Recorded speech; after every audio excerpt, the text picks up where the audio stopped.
Do you want to be ahead of the game for the latest in arts, music, cuisine, and entertainment across the Middle East's most dynamic capital cities? Al Monitor is proud to launch our City Pulse newsletters, focused exclusively on local news, starting in Riyadh, Dubai, Istanbul, and Doha.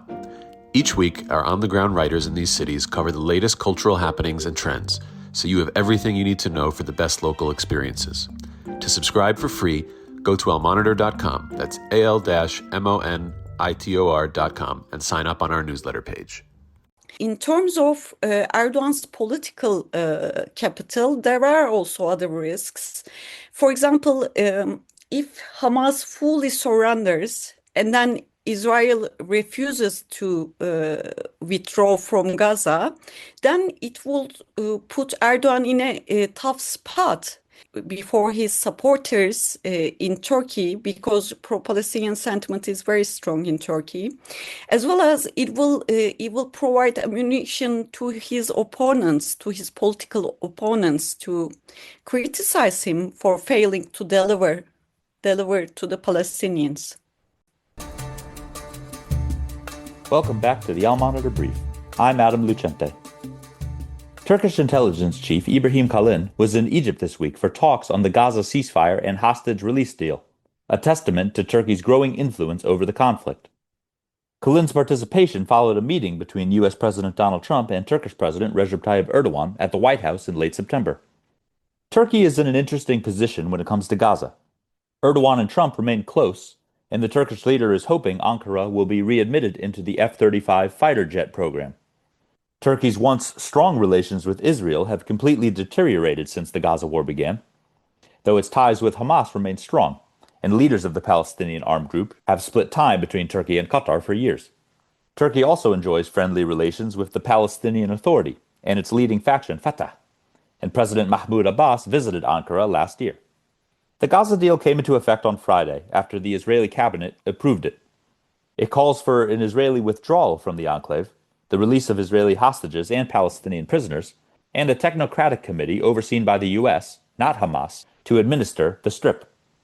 The Turkish involvement in the Gaza peace process is not without its risks, both domestically and internationally. In this episode, we hear from Al Monitor's correspondent in Ankara, Ezgi Akin. Ezgi takes us through the balance Turkey must strike when it comes to its relations with Hamas, the future of its ties with Israel, and the role Ankara is seeking in post-war Gaza. Hope you enjoy. Ezgi, welcome back to the Al Monitor Brief. Thanks for having me, Adam. It's a pleasure as always. Ezgi, let's jump into it. What role did Turkey play in making this Gaza deal? And also, how much influence do they have over Hamas? So, Adam, as you know, Turkey wasn't one of the original mediators. That was mostly Egypt, Qatar, and the United States. But Turkey has been seeking to be directly involved in the talks for a long time. Turkish President Erdogan repeatedly expressed Turkey's readiness to involve the talks since the outbreak of the war in 2023. And the break Ankara was seeking came during Erdogan's meeting with Trump at the White House last month. Erdogan said Trump actually asked him to help convince Hamas to accept his ceasefire plan. Following that request, Turkey's intelligence chief Ibrahim Kalin traveled to Doha first, and then he joined the talks in Cairo. Kalin basically served as a messenger for Erdogan to convince Hamas to accept the deal. Now, as per Turkey's influence over Hamas, I can say that the influence is real, but of course it's not absolute. I mean, a lot of Hamas political leaders have been dividing their time between Qatar and Turkey. Turkey is also the sole NATO member which doesn't consider Hamas a terror organization. So Ankara can certainly sway the militant group on some issues. It can urge the militant group to be pragmatic. But whether it can or whether it will be willing to force them to give up their core demands, like, for example, full Israeli withdrawal from Gaza, that remains unclear, I can say. And why was Turkey so interested in playing a part in these Gaza talks? As you said, they've been angling for this for quite some time. Yeah, this is part of Erdogan's government desire to be a direct party of the Israeli-Palestinian file for years. There is an ideological calculus here. Erdogan's political brand partly rests on championing the Palestinian cause. So showing up as a key player in the Gaza ceasefire can help him to boost his standing both at home and both in the region where pro-Palestinian sentiments are strong. But of course, it will be depending on how the ceasefire process will unfold. And then there is also a strategic layer to this, I can say. Ankara has been seeking to improve its ties with Washington and the Trump administration, as you know. So delivering Hamas to the ceasefire deal will also help Ankara's standing with Washington. And yesterday we heard President Trump praising Erdogan and how he was great in the ceasefire talks.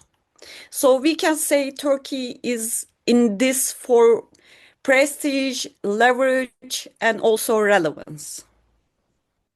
We've written a lot at Al Monitor about the deterioration of Israel-Turkey relations during this war. What does this new Gaza deal mean for Turkey's relationship with Israel? That's a $100 million question, Adam. I can say there are potential risks, but also potential rewards in terms of Turkey-Israel ties. On paper, this could help improve the ties between the two Mediterranean powers. If the ceasefire holds, we can expect the two countries' relations to begin to get better. Because as analysts say, improvement in Palestine-Israeli tensions always translated into better Turkey-Israeli ties under Erdogan's leadership. On the other hand, Israel remains extremely skeptical of Turkey's intentions, especially given Ankara's close ties to Hamas.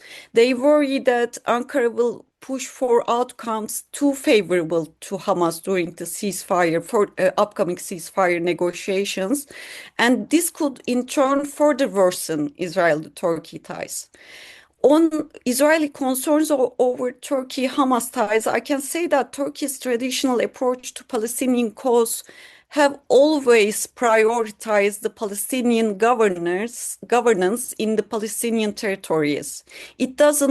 Turkey has never favored Hamas over Fatah or favored Fatah over Hamas. So if the negotiations ultimately yield to a permanent solution under which Palestinians would ultimately govern themselves, Turkey wouldn't mind whether it's Hamas or Fatah in the power. Don't go anywhere. We'll be back with Ezgi Akin after this short break. Today's transformation of the Middle East is at the center of global geopolitics. Whether you're an analyst, diplomat, executive, or academic, you need the best reporting and analysis to understand what's really happening on the ground and what it means for the world. Al Monitor is the award-winning independent leader in Middle East news. From Riyadh to Beirut, Abu Dhabi to Doha, and Baghdad to Tehran, our team of over 100 expert journalists report daily on the top stories driving the regional trends. Download our mobile app and subscribe to Al Monitor to follow what leaders and decision makers are reading every day. Go to almonitor.com, that's AL-MONITOR.com, and use promo code POD25, POD25 for a discount. Okay, we're back. Ezgi, what are Turkey's goals and also interests in post-war Gaza? Are they eyeing a reconstruction role, more of a security presence? What's your reading of that? Well, Adam, we can talk about several goals here. Some of them are short-term goals, some of them medium, and some of them are long-term goals.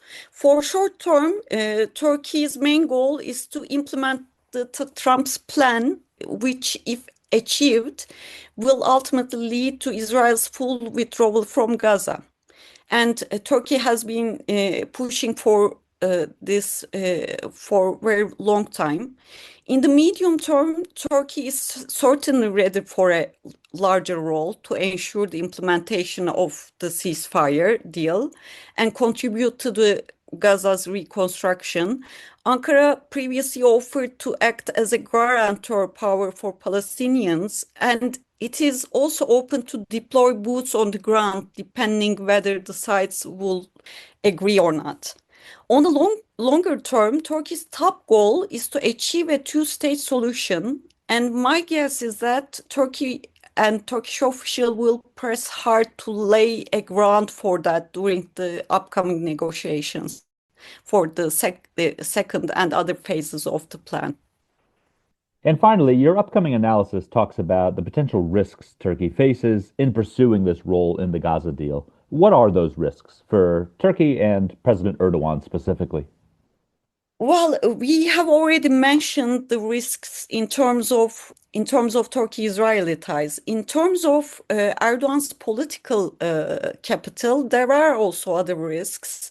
For example, if Hamas fully surrenders and then Israel refuses to withdraw from Gaza, then it will put Erdogan in a tough spot before his supporters in Turkey, because pro-Palestinian sentiment is very strong in Turkey, as well as it will provide ammunition to his opponents, to his political opponents, to criticize him for failing to deliver to the Palestinians. Ezgi, thanks a lot for your time, and we look forward to more of your writing on this issue. Thank you, Adam. Thanks for listening to the Al Monitor Brief. Be sure to follow Al Monitor for more on the stories impacting the Middle East. Until next time, I'm Adam Lucente.